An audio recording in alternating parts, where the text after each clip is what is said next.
Hello, after uploading my previous video, I noticed that the screen was a little bit blurry and I just couldn't figure this out until I realized that it was my pen, which was in gray rather than a sharp, beautiful black color.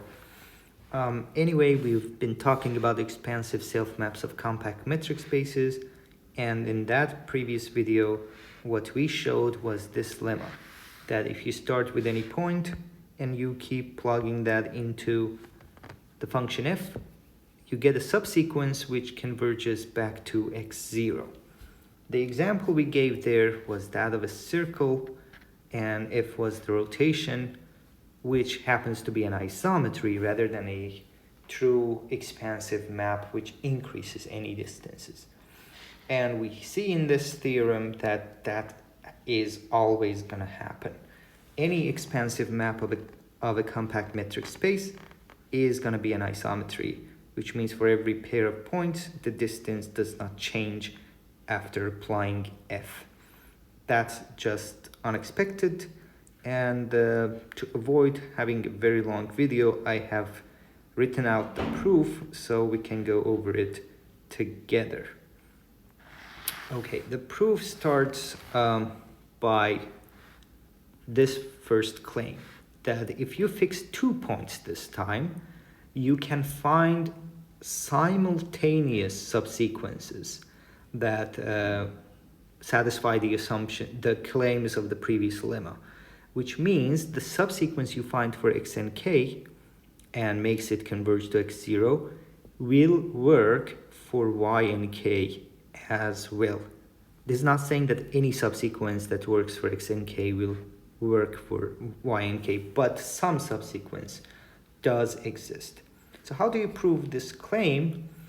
The beautiful trick is to consider a new metric space with a new distance function, of course. And that metric space is k times k, the Cartesian product of k with itself. And the metric we put on it is the L infinity norm of the metric on each component. A fancy way of saying that distance of a pair of points in k times k is just maximum of the distances in the original k space of corresponding coordinates. X's together, Y's together can be compared in the original d distance, and you take their maximum to be this d tilde.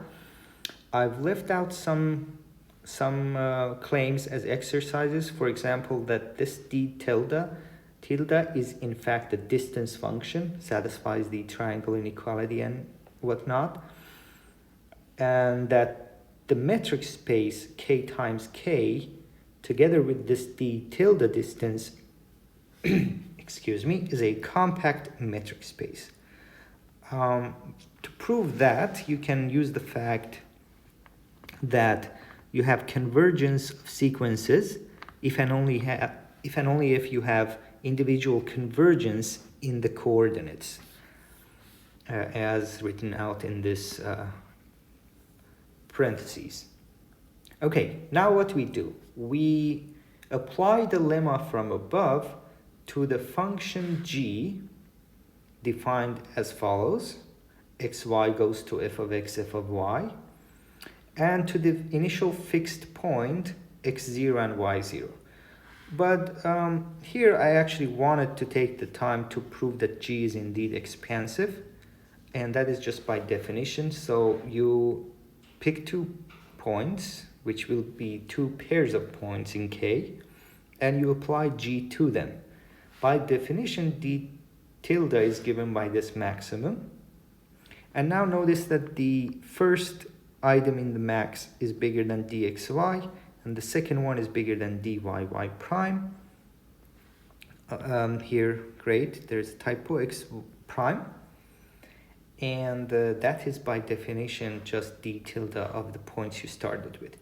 So compare the first expression to the last, you have inequality, and that means g is really expansive.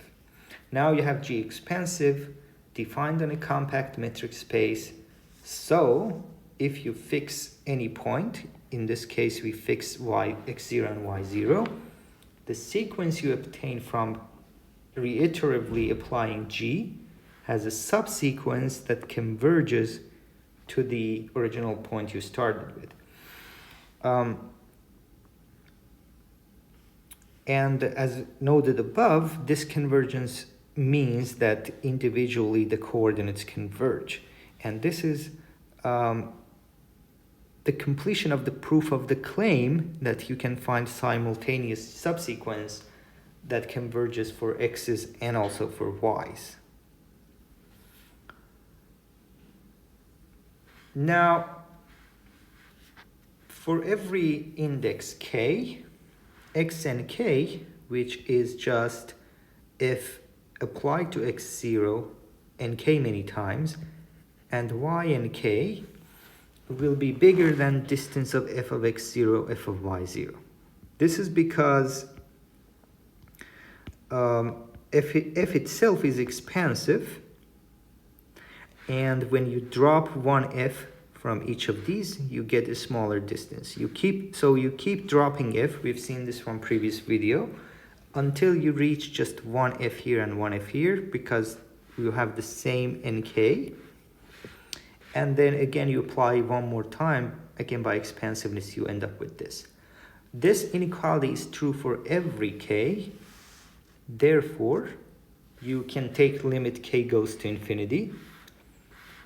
This and this are independent of k, so they just remain there. However, the first expression converges to this one, because the first coordinate converges to x0 and second coordinate converges to y0.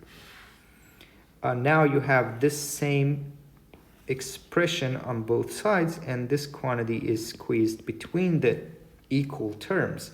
Therefore, they must all coincide. And since there was nothing special about x0 and y0, this means that for every pair, this is true, which is the claim of the theorem. That finishes the theorem. One more point that I want to make is that just by definition of expansive maps, f is not assumed to be continuous. So even without the assumption of continuity, we have ended up proving that f in fact becomes an isometry. So I hope you have liked this pair of videos where the results culminated in this theorem. And if you have any questions, please put them in the comments. If you spot some mistakes, please do point out. And